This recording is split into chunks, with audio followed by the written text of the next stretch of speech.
Hola, bienvenidos nuevamente a nuestro ciclo de charlas sobre las cuatro viparyasas. En esta oportunidad tendré ocasión de tratar un poco la cuarta viparyasa, parte 2. Esta coletilla distintiva de la parte 2 es obviamente por el hecho de que ha habido una parte 1. Mi querida hermana Sadayoti exploró esta misma viparyasa en una interesante charla la semana pasada, de manera que yo no voy a ahondar sobre los aspectos que ella expuso. La viparyasa es un término que se traduce indistintamente como distorsión mental o inversión mental e incluso perversión mental. Todo ello aludiendo al hecho de que nuestra mente no percibe las cosas como realmente son, sino como se nos manifiestan en apariencia, vale decir, desfiguradas, distorsionadas, sesgadas. Sobre esto hablaré un poco más luego. La viparyasa que nos compete hoy es la distorsión mental de ver lo desagradable como agradable, o lo feo como bello. Términos que se derivan de la traducción de las palabras ashubha y shubha, respectivamente, lo cual también aclararé un poco más adelante. También resulta imposible hablar de una de las viparyasas fuera del contexto de todas ellas, y paso de inmediato entonces a entrar en este terreno con un poquito más de detalle. En la tradición budista se pone un especial énfasis en establecer la diferencia entre lo que es la existencia condicionada o la que depende de condiciones, ¿verdad? También podemos decir que es la que caracteriza y se conoce como el samsara, y la existencia incondicionada, libre de condiciones, vale decir, el nirvana. En el samsara, debido a nuestra ignorancia espiritual, vivimos como si de un ensayo sin fin de una partitura musical se tratara. La ejecutamos torpemente y al llegar al final volvemos da capo, y así nuevamente, al final y da capo, al final y da capo, una y otra vez. Repetimos los mismos patrones poco hábiles de prueba y error cada vez. En el nirvana, por el contrario, nos encontramos en aquel estado iluminado en el que se trasciende esa forma incesantemente cíclica de la existencia, de renacimiento y muerte. Es la aspiración suprema de nosotros los budistas, habitar en la experiencia sin límites de lo incondicionado, que comparten los seres iluminados. El Buda, tras su iluminación, es decir, tras haber alcanzado ese estado iluminado de la existencia, dedica su vida entera a trazarnos un mapa bien elaborado, con todos los vehículos para desplazarnos, con el propósito de desvelarnos lo que experimentó en su despertar y el camino que siguió para acceder a ese estado. Un estado en el cual tendremos acceso finalmente a la visión de una realidad tal y como verdaderamente es decir, tal y como la percibe una mente iluminada como la suya, la mente de un Buda, aquel que está totalmente despierto. Esta distinción que hace el budismo entre lo condicionado y lo incondicionado se hace de una manera provisional. ¿A qué se refiere esto de provisional en este contexto? Pues que en el samsara o en lo condicionado, debido a nuestra ignorancia, tenemos una forma distorsionada, fundamentalmente sesgada, de experimentar la realidad, contrariamente a cómo la experimenta una mente despierta, iluminada, como ya lo hemos mencionado. Pero ¿qué pasa? La realidad es una sola. La cosa es que no podemos tener acceso a su verdadera naturaleza. Y no porque vivamos en otra dimensión o en un mundo paralelo, sino sencillamente porque no hemos despertado. Estamos dormidos y así seguiremos hasta tanto no hayamos trascendido el ciclo de muerte y renacimiento del samsara. Entonces, el que sí ha podido alcanzar el estado de la mente iluminada, despierta, que ha trascendido toda ignorancia, puede ver la realidad tal cual es, mientras que nosotros vemos una realidad patas arriba, una realidad prácticamente invertida. Y lo hacemos principalmente en 4 aspectos fundamentales de nuestra existencia. De allí que distingamos con el nombre de las 4 viparyasas en sánscrito, o también conocidas como vipalasas en pali, a las 4 distorsiones de la mente. Y son 4 aspectos fundamentales de la existencia. Entonces, ¿qué nos dice el Buda a este respecto? El Buda nos dice que nuestra existencia en el samsara es insatisfactoria, dukkha, impermanente, anicca, insustancial, anatman, y fea, ashubha. Seguidamente veremos cuáles son esas 4 formas no iluminadas o patas arriba que nosotros tenemos de ver la realidad. Estas viparyasas o las distorsiones mentales no solo consisten en percepciones erróneas de ver el mundo como si de falta de información se tratara, no, sino de actitudes profundamente arraigadas que acompañan nuestras acciones como consecuencia de estas distorsiones. Entonces, ¿cuáles son estas 4 viparyasas? O lo que es lo mismo, ¿cuál es esta manera tergiversada, verdad, que tenemos de percibir los 4 aspectos de la existencia antes mencionados? En esta tabla lo observamos, ¿verdad? A la izquierda, la existencia condicionada vista por una mente iluminada, como la del Buda, ¿verdad? Entonces, es insatisfactoria, dukkha, transitoria, anicca, insustancial, anatman, y fea, ashubha. La existencia condicionada vista por una mente no iluminada es placentera, sukha, permanente, nicca, sustancial, atman, bella, shubha. Entonces, de nuevo, a la izquierda observamos el señalamiento que nos hace el Buda sobre las distinciones o características de la existencia condicionada. Las 3 primeras correspondientes con las 3 lakshanas, con las cuales ya estamos bastante familiarizados. Y la cuarta se trata de ashubha, la lakshana de la fealdad en lo condicionado. Y a la derecha están las viparyasas, o nuestras actitudes distorsionadas propias de la mente no iluminada. Entonces, en relación al punto A1, ¿qué hacemos? En principio, podemos aceptar que la vida es insatisfactoria, pero al mismo tiempo creemos que aún no hemos accedido a la felicidad completa por falta de condiciones o debido a ciertas circunstancias que no nos han favorecido hasta el momento. Entonces apostamos por la promesa, entre comillas, pues viene siendo un engaño, ¿verdad? De que si se cumplen tales o cuales condiciones, o peor aún, si tenemos suerte, porque creemos en la suerte, o si tuviésemos dinero, éxito, pareja, poder y tantos otros símiles, ¿verdad? En algún momento llegaremos a ser felices. Y además de todo, lo seremos indefinidamente, como en los cuentos de hadas.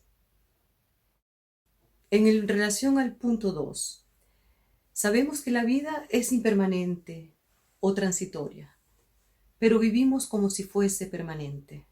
Es decir, vivimos con la ilusión de que viviremos por muchísimo tiempo, quizás hasta para siempre, en las idénticas condiciones que hemos logrado sin que nada cambie.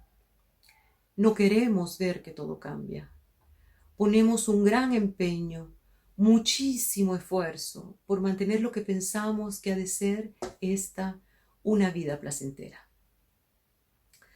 En cuanto a que la existencia condicionada es insustancial, anatman, ¿cuál es nuestra actitud en relación a que ninguna cosa tiene sustancia? La viparyasa aquí consiste en que percibimos un no yo como un yo. ¿Qué significa esto? Pensamos que somos seres caracterizados por una esencia intrínseca, inherente a nosotros, algo así como una sustancia inamovible al final. Digamos que creemos que hay algo que en esencia perdura y permanece inmutable, algo que está fijo, sólido. Un supuesto yo que es un ente, un referente. Contiene un mí, punto de vista como la única perspectiva admisible de ver el mundo. Es mi creencia. Contiene un mí como una posición en el centro del universo. Un mí de mío, me pertenece. Es mi hijo, mi pareja, mis posesiones, mi felicidad, etcétera, etcétera. Y tú estás allá afuera. Y eso o aquello es tuyo. Finalmente, entonces, se trata de que vemos lo que creo que es mi yo y que realmente se trata de un no yo. Pues ese yo que pretendo ser es ilusorio, irreal. Y no irreal en el sentido de la negación de su existencia, sino que no hay nada de sustancial en él. Esta perversión mental, increíblemente arraigada, centrada en una visión dualista del mundo, consiste en percibir ese no yo como un yo que termina actuando movido por sus intereses egoístas. En definitiva, pues, a este vago sentido de un yo nos apegamos fuertemente. Podría incluso decirse, si se quiere, que nos aferramos de una manera casi demencial. No consideramos que, al igual que todo lo existente, somos simplemente procesos en constante cambio. No hay nada sustancial ni realmente imperecedero en nosotros, ni en cosa alguna.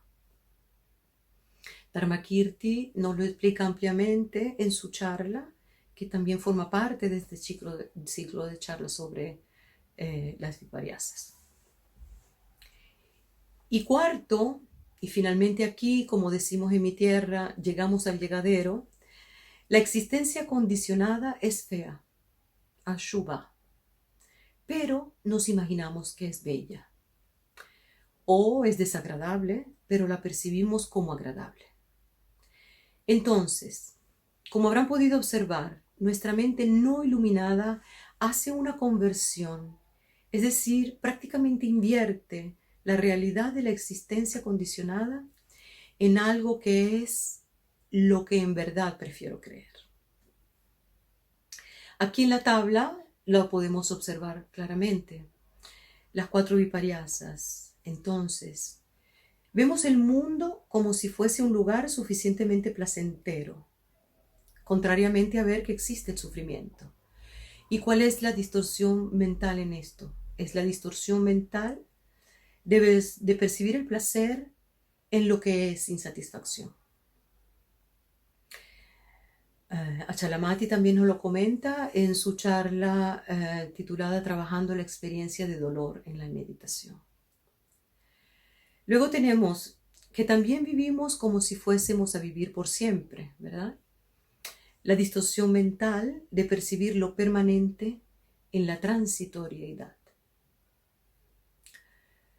Luego vivimos como que si nunca nada pudiese arrebatarnos nuestras posesiones, incluidas aquellas personas queridas, que a veces llegamos a considerar también como posesiones. Son mías, me pertenecen. Mi no yo percibe un yo fijo, inmutable, esencialmente no cambiante, y las cosas allá afuera y otros no yoes como pertenencias. Entonces aquí la distorsión mental es la de percibir el yo en lo que es el no yo. Dharmakirti entonces, en su charla Una visión de la dimensión social y compasiva de la deconstrucción del yo, nos lo explica también. Y finalmente, vivimos sin considerar que cosas que vemos atractivas son en realidad feas. Aquí la distorsión mental es la de percibir lo bello en lo que es feo o ver lo desagradable como agradable. Eso lo trata Sadayoti entonces de su primera parte en la charla de la semana pasada. Ella nos sumerge en el meollo de esta viparyasa, dándome a mí la oportunidad de hurgar un poco más en el terreno de cómo se entrelaza esta viparyasa con las demás y de comprender un poco más el ardid del que nos valemos para distorsionar la visión correcta de las cosas. Es decir, cómo logramos ver lo que queremos ver y no lo que realmente es. Y finalmente trataremos el cómo trabajar en la dirección de ponerle fin a estas impurezas mentales. Entonces, en primer lugar, exploraremos un poquito más a qué aludimos cuando hablamos de la belleza mundana, que en realidad no es tal, comparada con la belleza espiritual.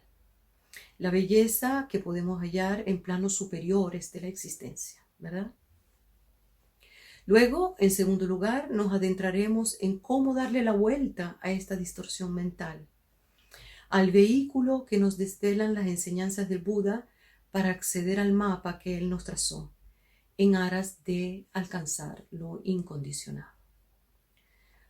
Y en tercero y último lugar, si me lo permiten, desearía leerles unos versos que escribí inspirada sobre esta temática de las viparyasas y que está reflejada en la última estrofa de 4 versos del Sutra del Diamante, con lo cual el Buda nos está diciendo cómo hemos de ver todas las cosas en lo condicionado.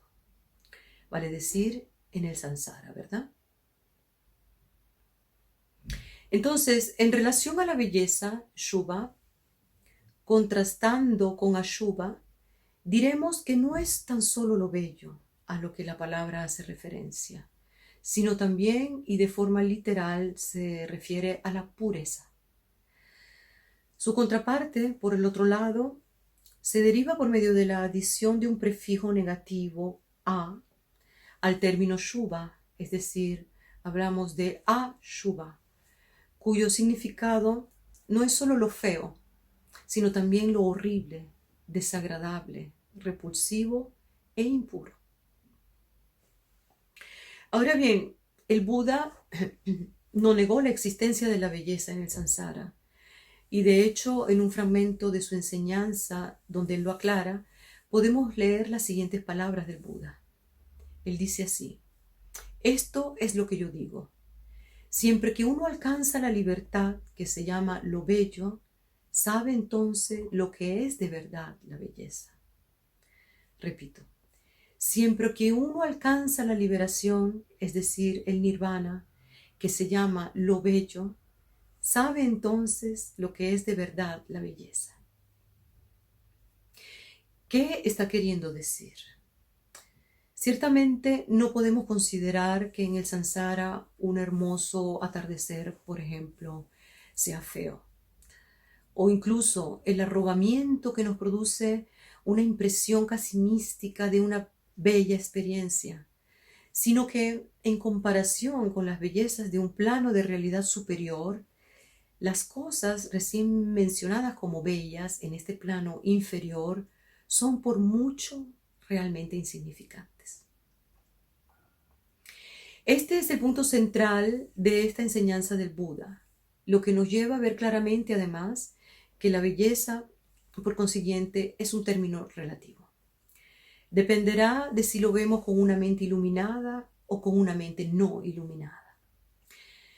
En el samsara mismo, lo que nos gusta o agrada y lo que nos desagrada es relativo. Dependerá de la cultura y de otros muchos factores. A continuación pondré un ejemplo de lo relativo de nuestra percepción de la belleza en un plano inferior del samsara. Veamos. ¿Quién nos dice, por ejemplo, desde el punto de vista meramente estético, en cuál de estas dos mujeres podemos ver mayor belleza? ¿Cuántas personas encontrarían bella la mujer que se encuentra a la izquierda? Presumo que por decirlo poco, dirían que nos resulta bastante extraña. Sospecho también, aunque no podría asegurarlo, que la mujer de la derecha tendría quizás mayor aceptación entre nosotros, los occidentales. Ciertamente podemos observar una manipulación estética con el objeto de encajar dentro de los estándares de belleza y juventud de nuestra sociedad actual y de cómo puede esto distorsionar nuestra apreciación de la belleza. Lo importante aquí es que de todas formas, en dependencia de cuál sea nuestra cultura, podemos encontrar belleza tanto en la una como en la otra. Entonces, ni siquiera a estos niveles podríamos hablar de un absoluto de la belleza. De nuevo, dependerá de los estereotipos de belleza en cada cultura y por tanto de lo que nos resulta atractivo a nuestros ojos. En este sentido, Sadayoti nos relata en su charla el episodio de Nanda, el primo del Buda y las ninfas celestiales, lo cual me recordó un estado en el que caemos extasiados ante la belleza de otro ser humano, sin importar su credo, su profesión, su cultura, etcétera, etcétera. Poco importa si nos enamoramos. Y nuestros ojos se deleitan con solo mirarlos, con solo mirarlas. Y vivimos con cara de pececitos flechados todo el día, ¿no? ¿No les ha pasado? De seguro no me dirán que no. El punto es que es fatuo lo que vemos. Es superficial toda esa belleza. Si pudiésemos ahondar un poco más en nuestro cuerpo, por ejemplo, ¿qué diríamos de sus fluidos? Por ejemplo, la bilis, el cerumen, el líquido intersticial, la flema, las lagañas, etcétera, etcétera. A la vista no han de ser muy agradables, se me ocurre pensar. O incluso sus desechos corporales. Fíjense que ni siquiera me atrevo a decir excrementos, muchísimo menos caca. Pero en fin, finalmente cuando morimos, lo agradable en algún momento se tornará desagradable, ¿no? Pero por supuesto que la belleza a la cual hace alusión el Buda no es esta que acabamos de ilustrar. El ardid, la triquiñuela que nos inventamos con esta viparyasa, es de ver la belleza donde realmente no la hay. Invertimos nuestra forma de verlo al igual que lo hacemos con todas las demás viparyasas. Y finalmente, de lo que se trata es de no querer percatarnos de nuestra ignorancia espiritual. Pienso que podemos quedar estupefactos ante nuestra propia incapacidad de ver el mundo tal cual es. Entonces, ¿qué dice el budismo a este respecto? ¿Cómo soltar estos puntos de vista tóxicos? Estoy consciente además que a lo mejor no faltará el que me diga, pero ¿y por qué hacer eso? Yo me siento súper cómodo o cómoda en la vida con todo en mis viparyasas.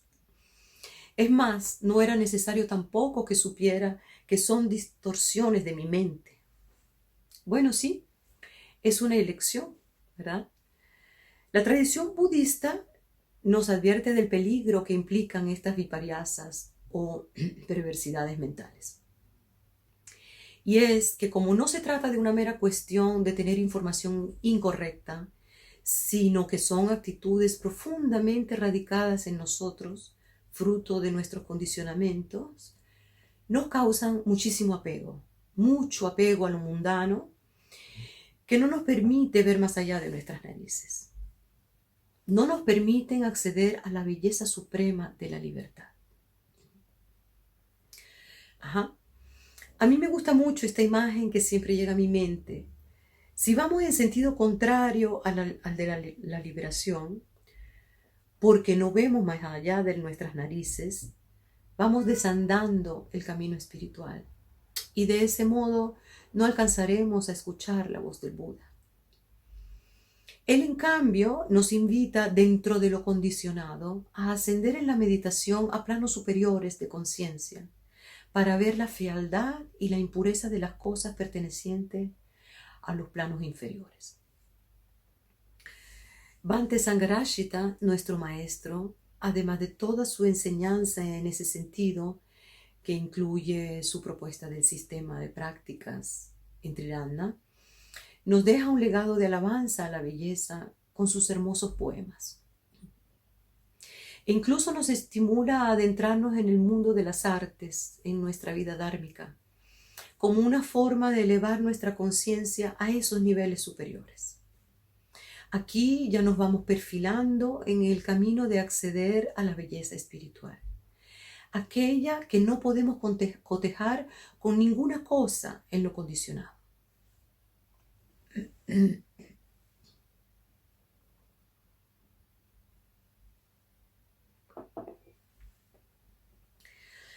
Pero el problema está en que no podremos constatar lo condicionado que es Ashubha, desagradable o feo, hasta que lo hayamos visto que lo incondicionado es Shubha, bello. El Buda también nos proporciona un tip en este sentido. Es un mapa y el vehículo para desplazarnos por ese mapa. Me gusta mucho también esta idea de imaginar un mapa que nos dejó trazado para irnos orientando por dónde ir. Así como quien pone en Google Maps la ubicación, el sitio de destino, a dónde queremos ir, el tipo de vehículo que usarás y le das al cómo llegar, ¿no? Y en ese mapa en particular también nos dice con cuál vehículo llegar. El Buda nos dice que este vehículo vendría siendo el vehículo de la meditación. Según la enseñanza del Buda, estas viparyasas o falsas y desviadas actitudes solo pueden ser extirpadas por medio de mucha meditación sistemática que se centre, tal y como ya hemos señalado, en que el mundo como lo conocemos es irreal, ilusorio, ¿verdad? Esta meditación o concentración sistemática puesta en las lakshanas y en ir desarmando nuestras viparyasas, nuestras impurezas, nos irá conduciendo hacia las puertas de la liberación, llamadas vimokshas en la tradición. Pero aprender a ver lo condicionado como feo, transitorio, insustancial y doloroso en el camino hacia las puertas de la liberación no es, por supuesto, el trabajo de un solo día. Solo se podrá ver por medio de praña, la sabiduría, esta facultad trascendental que no brota en la existencia de golpe y porrazo o por accidente, sino que tendrá que ser cultivada y desarrollada de manera perseverante, fundamentalmente sobre dos bases: la de una vida ética que se traduzca en acciones hábiles y una comprometida práctica meditativa que nos vaya conduciendo a la purificación de nuestra conciencia. Práctica meditativa, entonces, concretamente en este caso, se refiere a reflexionar sobre darle la vuelta a estas distorsiones, que es finalmente de lo que se trata esta enseñanza del Buda. Veamos qué sabemos entonces hasta ahora sobre darle la vuelta a la lakshana de Ashubha en el sentido de conducirla hacia la puerta de la liberación de Shubha. Pese a que Shubha no está incluida en el budismo tradicional con la misma caracterización que se hace de cada una de las puertas de la liberación de las tres lakshanas anteriores, podemos, sin embargo, encontrar muchas e importantes referencias de ella en las escrituras. En el Metta Sutta podemos, por ejemplo, encontrar lo siguiente: unas preguntas de un monje al Buda a propósito de metta. El monje le pregunta, ¿cómo ha de ser la liberación de la conciencia a través del cultivo de la buena voluntad? o cómo se desarrolla Meta, cuál es su propósito y cuáles son sus frutos, cuál es su excelencia. A lo cual el Buda le responde: la liberación de la conciencia a través del cultivo de la buena voluntad tiene a la belleza como su excelencia. Así que lo que nos está diciendo el Buda es que Meta tiene a la belleza como su excelencia. Así, con la inestimable exquisitez y nobleza de Meta, se adorna la belleza. Y entonces ya tenemos, por un lado, el cultivo de la belleza refinada, recomendada por nuestro maestro, lo cual alude a una experiencia meditativa incluso. Y por otro lado, a la meditación sistemática, concentrándonos en la viparyasa que queremos erradicar. Entonces, la meditación o concentración, o incluso el samadhi, que nos compete hoy en la erradicación del cuarto viparyasa, ¿verdad? Nos lleva a movernos en el sentido de que lo condicionado es ashubha o feo, hasta tanto no hayamos podido confirmar que lo incondicionado es shubha, bello. ¿Y cómo vamos a lograrlo si no estamos iluminados? Cuando nos comprometemos en poner nuestra energía en shubha como el camino o puerta de la iluminación, debemos pensar en ir más allá de las meras formas de la belleza. Debemos tener presente que experimentar la belleza pasa a través de la pureza. Es decir, shubha no está restringida a la dimensión estética, sino que debe abarcar también la ética. En el budismo no podemos separar la ética de la belleza. Las cosas verdaderamente bellas se sostienen en la dimensión ética, en la compasión, en las tres joyas y en el desarrollo de las facultades espirituales. El Buda, en el Sutta Ashubha, le propone a los monjes, de hecho, una meditación que él distingue en 4 maneras, contrastando en todas ellas la práctica de la contemplación de lo repulsivo con la práctica de los dhyanas. Pero ninguna de las 4 ha de tener el éxito del progreso hacia la iluminación a menos que haya un esmerado y sostenido esfuerzo en el desarrollo de las 5 facultades espirituales. Las recordamos, ¿verdad? La fe, la energía, la atención consciente, el samadhi y la sabiduría. Pero estas 4 prácticas, por avanzadas, no se recomiendan en Triratna a menos de tener una cierta experiencia en la meditación. Pero sí, como complemento para tales meditaciones y ya para concluir, me gustaría señalar una última cosa. Recuerden que en esta parte de la charla me vengo refiriendo a las meditaciones que se centran en la erradicación de las distorsiones mentales. Quiero entonces, para reforzar todo este tema, compartirles una manera, por lo demás hermosa, de facilitar estas meditaciones.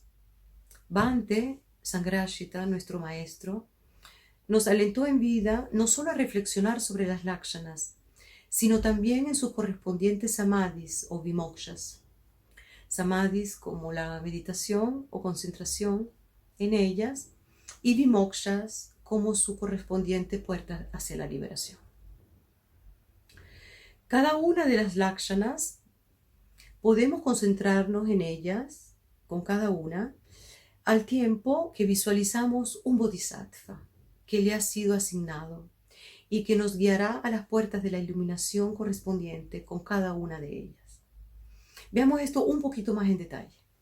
Primero, concentrándonos en la insatisfactoriedad de la existencia condicionada, entramos al espacio libre de deseo, el apanihita samadhi, ese que no tiene preferencia por tomar ninguna dirección, ni hacia las cosas que nos gustan, ni hacia las que nos disgustan. En esa puerta sin dirección vemos aparecer la figura del Bodhisattva Avalokiteshvara. Luego, Concentrándonos en la impermanencia de la existencia condicionada, entramos en el espacio de la no marca, el animita samadhi, aquel que no puede caracterizarse ni definirse a través de conceptos ni de imágenes. En esa puerta sin marca vemos al impetuoso Vajrapani. En la concentración o meditación de la lakshana, de la insustancialidad de las cosas, entramos en el samadhi de shunyata, el vacío, y nos encontramos hasta ante la presencia del bodhisattva Manjughosha. Finalmente, en el caso que nos compete de esta cuarta viparyasa, tenemos que la propuesta de nuestro maestro Bhante Sangarashita, que considero de profunda inspiración y belleza, es que en la puerta de la liberación de la belleza, Shubha, aparece la majestuosa bodhisattva Tara Verde. ¿Y cómo no iba a ser ella? Piensa cómo sería si al concentrarnos en la fealdad de las cosas, Ashubha, penetrásemos en el samadhi de la belleza hacia la puerta de la liberación de Shubha y quedásemos ante la presencia de Tara. ¿Cómo imaginan semejante visión? Ella es esencialmente la compasión y la sabiduría experimentadas a través de la belleza, de la pureza, como algo que brilla en su propio mundo, por encima y más allá de las cosas concretas a las cuales solemos apreciar como bellas. No podía ser otro bodhisattva, tenía que tratarse de Tara Verde. Tara nos ayuda a guiar nuestras vidas en una dirección segura, hacia la otra orilla, en medio de las aguas turbulentas y alevosas de nuestra existencia, ¿no? Podemos tomar sus cualidades iluminadas de sabiduría y compasión como nuestra guía, momento a momento, mientras navegamos por nuestras vidas. Nos da la sensación que con su ayuda podremos vencer el obstáculo del deseo, de ese fuerte deseo de aferrarnos a la belleza mundana, esta belleza que sabemos que no es tal. Tara Verde sostiene un loto azul en su mano izquierda.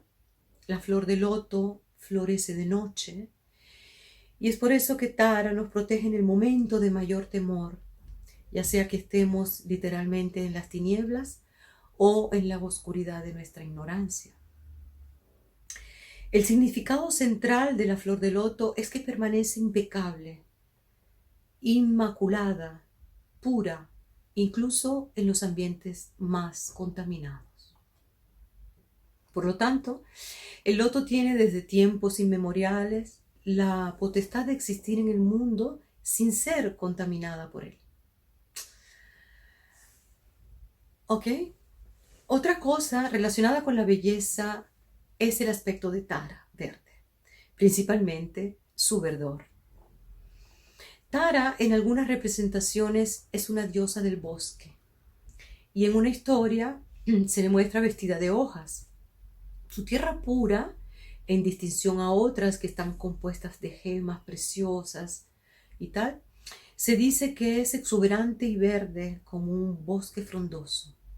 Así es su tierra pura, con la belleza asociada a su color verde, como el bosque.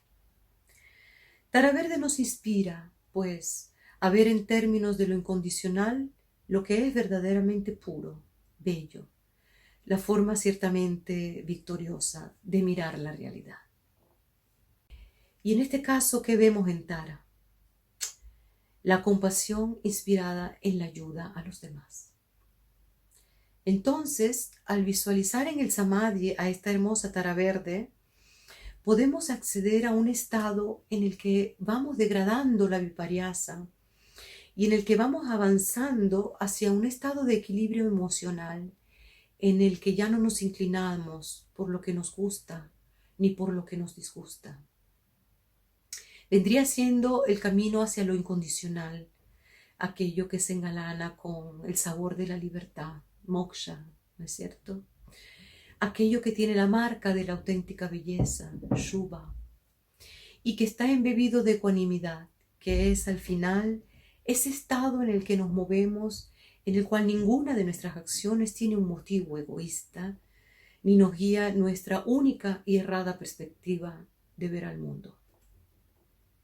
Así, en mi imaginario, es como yo lo entiendo, y así como yo lo entiendo, ha de moverse Tara. Es lo que vendría siendo un mirar y un andar por la vida inspirados por algo mucho más grande que uno mismo, y que nos conduce a una especie de enfoque potencial a través del samadhi que pudiera guiar nuestra conducta por la vida, que pudiera incentivarnos a movernos a cada paso como se movería Tara. Bien, y con ello concluyo mi exposición, no sin antes mencionar el hecho de que estoy algo sobregirada de tiempo, pero me gustaría invitarlos a acompañarme unos minutos más para lo que anuncié al principio que iba a dejar para el final. Se trata de unos versos que escribí inspirada en la última estrofa del Sutra del Diamante y que hace referencia a la forma en que debemos mirar a nuestro mundo condicionado y no patas arriba, que es la manera en la cual nos gusta verlo. Y bien, entonces el Sutra Vajrakedika o Sutra del Diamante, la última estrofa dice así: como las estrellas, como una falta en la visión, como una lámpara, un simulacro, gotas de rocío o una burbuja, un sueño, un relámpago o una nube. Así uno debería ver lo que es condicionado. Como las estrellas que esta noche lucen titilantes en el cielo, envueltas de su magia y su infinito misterio. Al amanecer ya no estarán. En su lugar hallarás la estrella de la mañana. Deslumbrante el sol asoma jugando a esconder a las demás. No se trata de adiestrar a tu mirada. No podrás divisarlas. No podrás. Aguardas tu siguiente cita con ellas. Es la noche perfecta, despejada. Ah, pero al verlas brillar una vez más, notarás que están desfiguradas. No es el mismo escenario ya, aunque en apariencia luzca igual. Así habrás de ver la existencia condicionada cambiar, como el surgir y el morir de las estrellas, así como tantas otras cosas bellas que ansías conquistar por pensar que son eternas. Como un defecto en la visión, cuyos lentes se enturbian siempre que no prestamos atención. Hay en los ojos un velo, salpicaduras de impurezas, desdibujan lo que vemos. Es una realidad fantasiosa, soslayada, sin ninguna sutileza, burda, sesgada y al fin y al cabo distorsionada. Así habrás de ver la existencia condicionada, como un sueño, que ni sueño es, cuando incluso lo feo no es bello, pero tú así lo ves. Como una lámpara, sabiendo que luego de arder se apaga. Y así vamos por la existencia condicionada, viendo lo fugaz de aquella llama, pero pensando que quizás si lograras contenerla, no se acaba. Un simulacro, una charada o un montaje continuado de una vida pasada, o una realidad que por más que te esfuerzas no encaja, como esa creación del ego que ve el no yo como mi yo certero, un vago sentido de un yo al cual me apego, una falacia, una distorsión que habrás de soltar luego. También veo la insatisfacción como quien ve la dicha esperada, a través del cristal de la promesa que al fin y al cabo quedará frustrada. Así ha de verse la existencia condicionada, como la trampa placentera de una muerte asegurada, una ilusión de un yo queriéndose aferrar a la nada. Las gotas de rocío, una burbuja, un sueño, un relámpago o una nube, similares en su presurosa andanza, idéntico rumbo y un mismo destino, es la inmediatez lo que asombra los sentidos, turbando el ánimo de aquel que con atención y constancia ha comprendido lo poco que aún le resta del camino. Entonces la nube, ese relámpago, ese sueño, una burbuja y unas gotas de rocío, efímeras son ellas, al igual que cada cosa que ha nacido. Así deberíamos ver lo condicionado. Reflexión final. Y si viajamos por este mapa trazado desde las distorsiones mentales hasta sus opuestos reorientados, presiento que si hay belleza en lo condicionado, infinitamente más hermoso ha de ser lo ilimitado.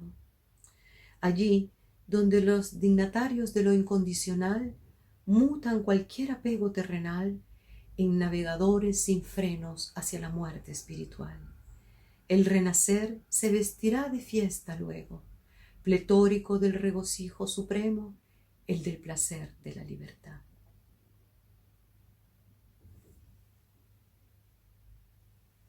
Gracias.